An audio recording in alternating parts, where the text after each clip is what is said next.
આ કેસમાં સૌ પ્રથમ હું કહીશ કે અમને એક મીડિયામાં જ મોનિટરિંગ કરતા હોય, સોશિયલ મીડિયા મોનિટરિંગ અમારું સાયબર ક્રાઇમ બ્રાન્ચમાં કરતા હોઈએ છીએ. એમાં અમારે એક ટ્વિટર પર ટ્વીટ જોયું હતું અને પત્રકાર મિત્રો જે છે મીડિયાનું આમાં ખૂબ સારું રોલ છે કે એમના તરફથી જ અમને જાણ થઈ હતી કે આવી રીતે આ વિડીયો એક સર્ક્યુલેટ થઈ રહ્યું છે. જે તે વખતે અમને એ જ હતું કે કદાચ આ જે વિડીયો છે એ અમદાવાદનું વિડીયો હશે, એટલે અમે પછી એને તાત્કાલિક પહેલાં તો FIR નોંધી હતી.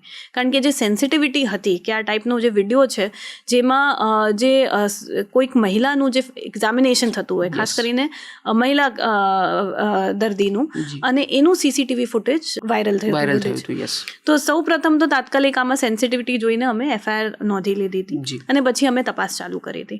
જ્યારે તપાસ ચાલુ કરી ત્યારે અમને તપાસ દરમિયાન એ ખબર પડી કે આ અમદાવાદનું નહીં, રાજકોટના હોસ્પિટલનું એક વિડીયો છે.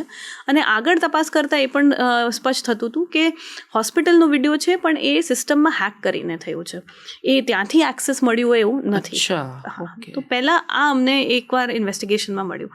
પછી અમે એ હેકર્સ પાછળ તપાસ કરતા હતા કે ક્યાંથી થયું છે.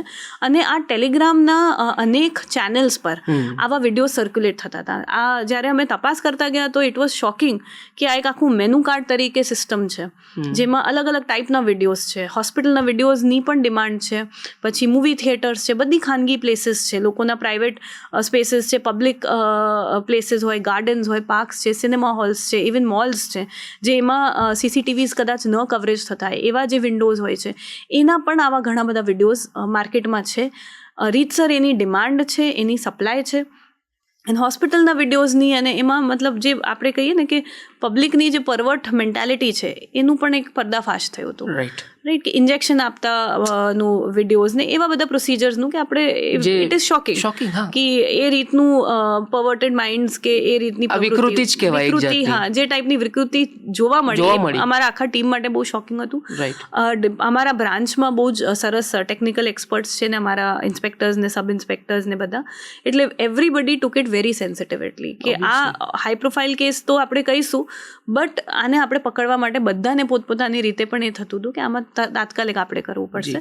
જે અમને 2-3 લોકેશન આવતા હતા એમાં અમે તાત્કાલિક ટીમ રવાના કરી અને વિધિન 48 hours 48 કલાકની અંદર અમે મુંબઈથી ઇવન મહારાષ્ટ્રના પુણેના નજીક એક જગ્યા છે ત્યાંથી અને સુરતથી અને પછી યુપીના પ્રયાગરાજથી અમે આરોપીઓને પકડ્યા હતા. અને એમાં ફર્ધર અમે જોયું તો આવા વિડીયોઝ ઇવન એ વખતે જ્યારે મહાકુંભ ચાલતું હતું એના પણ વિડીયોઝ હતા. તો it is not limited to આ ઇન્સિડન્ટ્સ, બટ એ જ જોઈને કે આ ટાઈપની વિકૃતિ છે પ્લસ આ ટાઈપના જે ક્રાઇમ્સ છે એમાં અમે પ્રથમવાર સાયબર ટેરરિઝમની કલમ પણ આમાં જોડી હતી. બિકોઝ એક ટાઈપનું આ પબ્લિકમાં જે એનું ઇમ્પેક્ટ છે એને પ્રોપર ન્યાય થાય એના માટે. અને આખી ટીમે ખૂબ મહેનત કરી હતી, મતલબ આપણે રાત દિન એમાં મહેનત કરી હતી અને પછી અમને આરોપીઓને પકડ્યા. આઈ થિંક ITX 66F હા જી, એ સાયબર ટેરરિઝમની કલમમાં લગાવી છે અને કોર્ટે પણ ગ્રાહ્ય રાખી. અમે એ પણ ખૂબ એ છે અને માન્ય ગૃહમંત્રીશ્રી હવે નાયબ મુખ્યમંત્રીશ્રીએ આને વિધાનસભામાં કીધું, એના માટે અમે આખી ટીમ ખૂબ આભારી છે સરની. બિલકુલ.